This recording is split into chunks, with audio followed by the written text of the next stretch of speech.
Bom dia, terceiro ano. Então, galera, hoje nós vamos falar aí sobre as paisagens climatobotânicas. E aí, vamos começar fazendo uma referência à relação entre clima e vegetação. Uma é espelho da outra, né? Uma é espelho do outro, melhor dizendo, porque a vegetação ela depende muito do tipo climático. Por exemplo, em climas onde há uma maior umidade, onde há uma temperatura um pouco mais elevada, as florestas tendem a ser mais exuberantes, tendem a ser mais diversificadas. Já em climas mais frios, essa diversidade tende a ser menor. Então, quando a gente vai falar aí de espécies vegetais, de paisagens, nós estamos falando muito sobre a adaptabilidade de determinadas espécies. Pensem bem, tem como pegar, vamos colocar um pinguim e colocar ele lá no deserto do Saara, ou pegar um camelo e colocar ele lá no Polo Norte, lá na Groenlândia, lá na Antártida?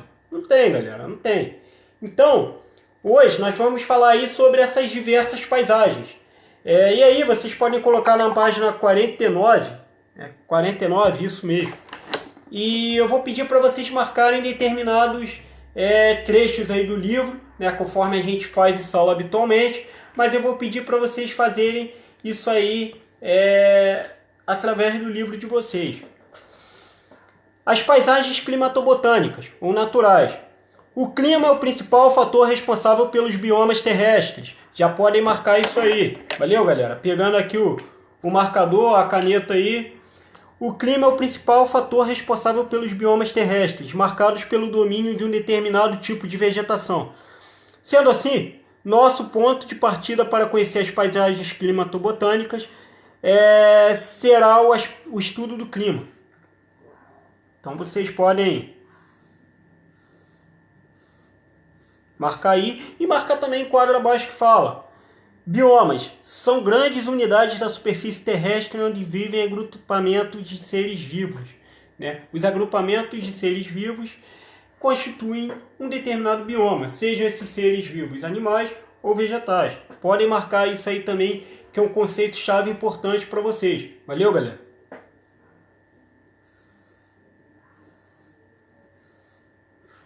E aí, fala um pouco das paisagens naturais da Europa. A Europa, ela envolve as paisagens, né? Por meio desse mapa aqui, na página 49 ainda, vocês conseguem visualizar os principais tipos de clima. Então tem o clima frio de montanha, o clima polar, o clima frio, temperado, semiárido e mediterrâneo. Por exemplo, o clima mediterrâneo, ele é um pouco mais parecido com o que nós temos aqui. O clima temperado, ele já é caracterizado por marcar 4 estações bem definidas. Vocês lá no Fundamental 1, quando vocês estavam lá no primeiro ano, segundo ano, agora é assim que se fala. Na minha época, ainda era primeira série, segunda série, terceira série.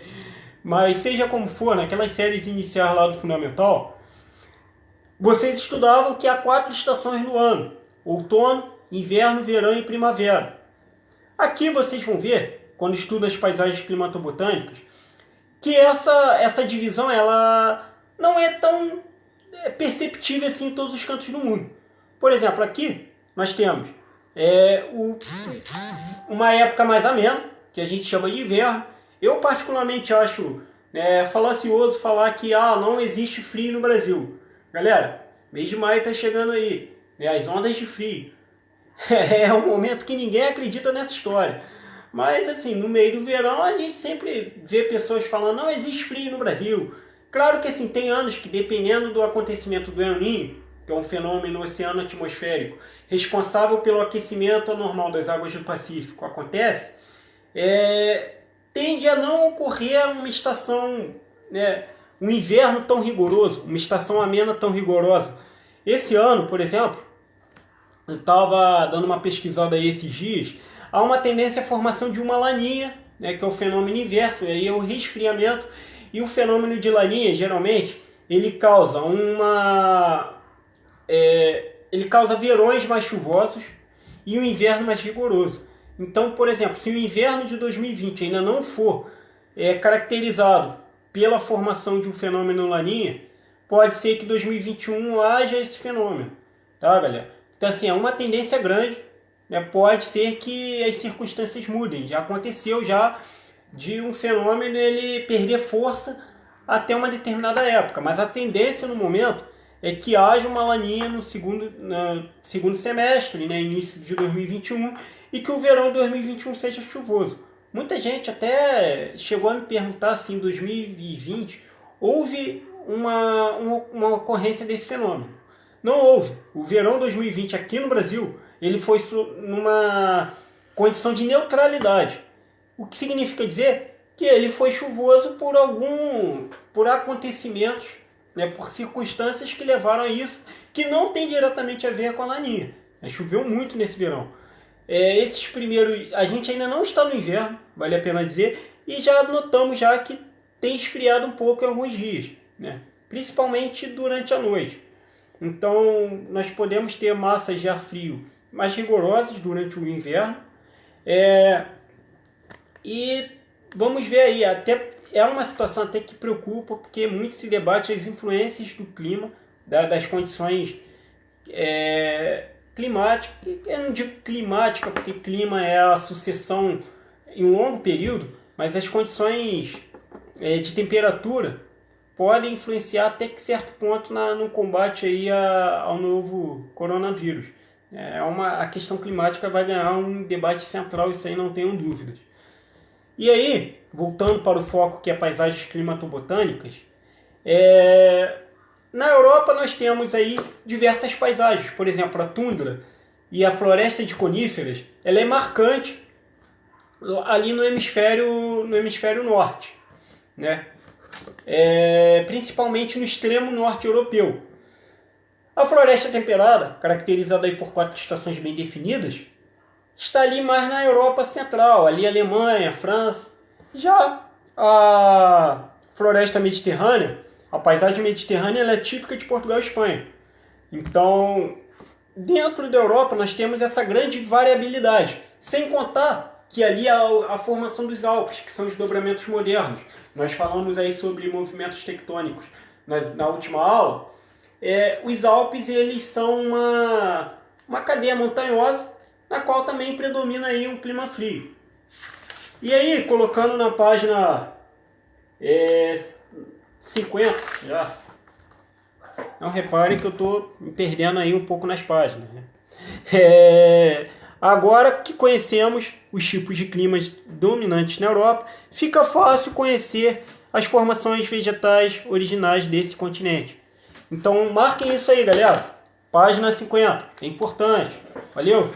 Em questões de múltipla escolha, especialmente a galera que vai fazer o Enem aí, costuma cair isso aqui, pelo menos uma questão. Então, é uma coisa que vale a pena vocês ficarem atentos, que pode vir a ser uma questão aí dos vestibulares no Enem. Então, marquem aí, clima polar, tundra, clima temperado oceânico, floresta caduca com folhas decíduas. Folhas decíduas são folhas que caem durante o ano, entenderam? Clima temperado continental, predomina as florestas boreais continentais no norte e as estepes no sul. As estepes, elas são vegetações, vamos colocar, é algo semelhante aos campos que ocorrem, os campos sulinos que acontecem aqui, é algo com uma certa semelhança. E o clima mediterrâneo, né? Maquis e garrigues, vegetação mediterrânea aí, como eu falei, Portugal e Espanha, onde há uma grande predominância desse tipo de bioma. E aí vamos falar aqui da África, um continente espelhado. Muita coisa da África se assemelha à América do Sul. Isso aí, inclusive, foi uma das evidências da teoria de Alfred Wegener sobre a deriva continental. E as observações acerca do clima e da vegetação na África e da América do Sul levaram à conclusão de que os continentes no passado estiveram unidos. Então é uma das maiores evidências da teoria, né, que não é teoria, porque hoje todo mundo sabe, mas muitos livros tratam lá como uma teoria, da deriva continental. A deriva continental ela é fundamentada principalmente nisso aqui. Então, esse continente foi chamado por geógrafos franceses de continente espelhado. Esse título é uma alusão ao fato de ocorrerem nesse continente paisagens simétricas, isto é, as mesmas paisagens climatobotânicas são encontradas tanto ao norte como ao sul do Equador. O fator latitude é determinante na formação dos biomas africanos. Então aqui, os principais climas: Mediterrâneo, tem no mapinha aí, vocês podem dar uma consultada aí também, valeu galera? Mediterrâneo, subtropical, semiárido, desértico, tropical, equatorial e clima de montanha. Há a formação de cadeias montanhosas na África também, a cadeia do Atlas. E a vegetação mediterrânea, né? E aí já é semelhante também à vegetação ali de Portugal e Espanha. Estepes, pradárias, deserto, savanas, floresta equatorial e floresta subtropical e temperada. Na América do Sul, os climas aí da América do Sul e da América do Norte. Na América do Sul, nós temos aí a ocorrência de desertos. Aqui no Brasil, nós denominamos 5 biomas, que é floresta equatorial, floresta tropical, caatinga, cerrado e os campos sulinos, tá, galera? E há também um bioma de transição que é chamado de Mata dos Cocais, que ali está entre Maranhão, Piauí, Tocantins e Pará, né? Maranhão, Tocantins, Piauí e partezinha da Bahia ali, tá, galera? A Mata dos Cocais, ela possui espécies assim que não se encontram em nenhum outro canto do planeta. Por exemplo, o babaçu e a carnaúba são típicas dessa região. É muito utilizado na indústria de cosméticos, e aí nós vemos, por exemplo, e para outros produtos artesanais. Então nós vemos a importância econômica dos biomas também. Valeu, galera? Então o Brasil ele tem essa característica. E alguns biomas, por exemplo, o cerrado ele parece muito com uma savana. A caatinga, o que nós mais temos próximo de um deserto. E aí tem... a caatinga ela não ocorre em todo o Nordeste, mas principalmente no sertão ali nordestino, tá? No litoral do Nordeste, a vegetação típica é a floresta tropical, que ali é a zona da mata também, onde inclusive estão as maioria das capitais do Nordeste. Aqui fala do Atacama, da Patagônia. Então, esse bioma é originado da passagem da corrente fria de Humboldt, que tangencia o litoral norte chileno. Então, as correntes marítimas frias, elas influenciam a formação desse deserto do Atacama, tá, galera? E há uma relação assim entre cadeias montanhosas, correntes marinhas. Isso pode facilitar a formação de deserto. Mas como assim as cadeias montanhosas? Cadeias montanhosas porque isso inibe a passagem de massas de ar e aí diminui a umidade. Quando você tem ausência de umidade, você tem a formação de desertos. Na América do Norte, os climas polar, frio de montanha, e já está na página 51, valeu, galera? Polar, frio de montanha, temperado, semiárido, tropical, mediterrâneo, equatorial e desértico. Há também alguns desertos ali na América do Norte. O Grand Canyon, por exemplo, ele é um deserto. Ele é uma formação, né, que teve uma influência geológica, mas que é um imenso deserto ali também. E é marcado também pela presença de vales, né, de vales fluviais. Aqui tem os principais fatores, na página 52, correntes marinhas, latitude, altitude. Tudo isso também determina a formação de biomas, porque, por exemplo, em lugares de maiores altitudes, nós vamos ter uma redução na temperatura e aí o clima se torna um pouco mais frio. Já ouviram falar aí no clima natural de montanha? Quem nunca já estava no ponto e passou alguém anunciando?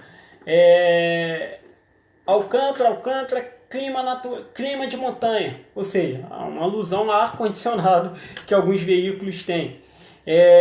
Porque o clima de montanha ele é esse, é um clima um pouco mais frio, um pouco mais, bem mais ameno do que nós temos aqui, né? A galera que passa ali pelo centro de Alcântara durante o verão sabe do que eu estou falando. E aqui fala do Japão também, né? Sobre o clima de monções, que é a relação aí climática, os ventos de monções que ocorrem ali na Índia, principalmente, e aí influencia o regime de chuvas. né, alterando o bioma. E o final desse capítulo 3, para finalizar hoje, galera, fala sobre a hidrografia.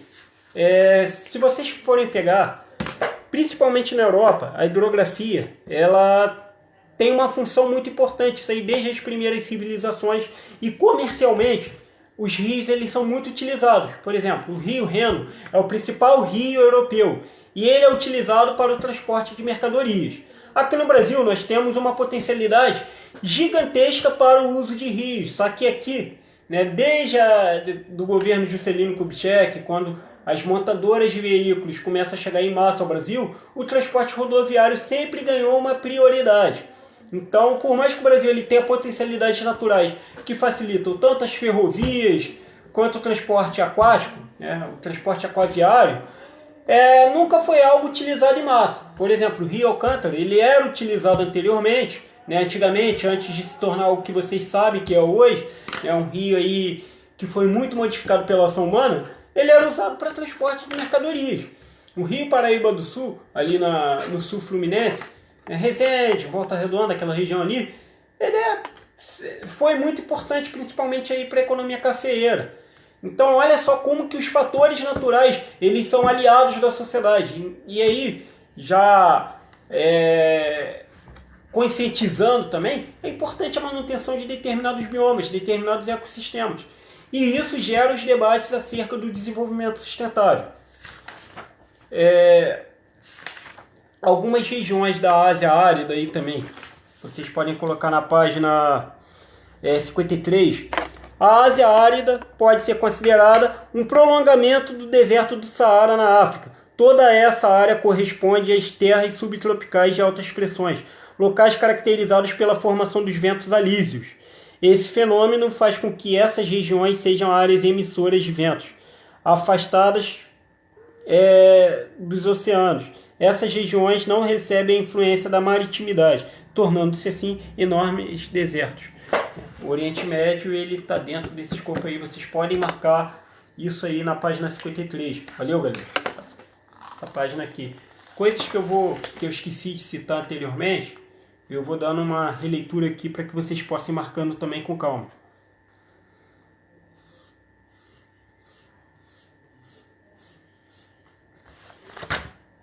Então, galera, vocês podem marcar também aqui a Ásia de monções, tá? O sul e a sudeste da Ásia, e aí já voltando na página 52, são dominados por ventos chamados monções, que se alternam ao longo do ano. Durante o verão, o vento sopra do mar para o continente, trazendo umidade, o que aumenta as precipitações na região. Nessa estação do ano, o ar fica mais quente e leve. Ao subir, exerce uma baixa pressão sobre o continente. Esse movimento atmosférico ascendente atrai para o continente o ar mais pesado que estava sobre o Oceano Pacífico, exercendo uma alta pressão. No inverno, o vento sopra do continente, alta pressão atmosférica, para o mar, baixa pressão atmosférica, afastando a umidade para o alto mar, o que reduz o volume de chuvas na região. Então isso causa uma série de impactos, principalmente sobre os agricultores. E na Ásia, ali naquela região da Índia, Bangladesh, a risicultura ela é muito marcante. Então, o cultivo do arroz ele depende muito dessas condições climáticas, tá, galera? E não é uma agricultura tão mecanizada. É uma agricultura bem precária ainda, não é modernizado. São países que não detêm um grande poder econômico conforme outras potências aí, como Japão, Estados Unidos, né, como países europeus. Então, essa é a grande diferença. Nos países em que não há uma grande modernização agrícola, os países passam, os agricultores nesses países passam a depender muito das condições climáticas. Marquem aí também um trecho de Ásia de monções. Valeu, galera? Tudo que eu estou pedindo para vocês marcarem pode vir a ser cobrado mais à frente para as avaliações. Aí eu vou pedir para vocês verem diretamente esses trechos. Valeu? Esse bimestre a gente vai trabalhar dessa forma. Então, galera, falando aí sobre os principais assuntos, espero que vocês deem uma lida aí no assunto rios, né, na qual fala aí das principais bacias hidrográficas, da importância econômica que eu já falei. E na próxima aula, tá, nós vamos continuar dessa vez falando sobre o espaço agrícola mundial, né, a evolução do espaço rural mundial, que é o módulo G4. Valeu? Peço que façam os exercícios e, se precisarem, revejam essa aula e tirem as dúvidas lá na plataforma no horário da aula de vocês. Valeu, galera. Um abraço aí e se cuidem.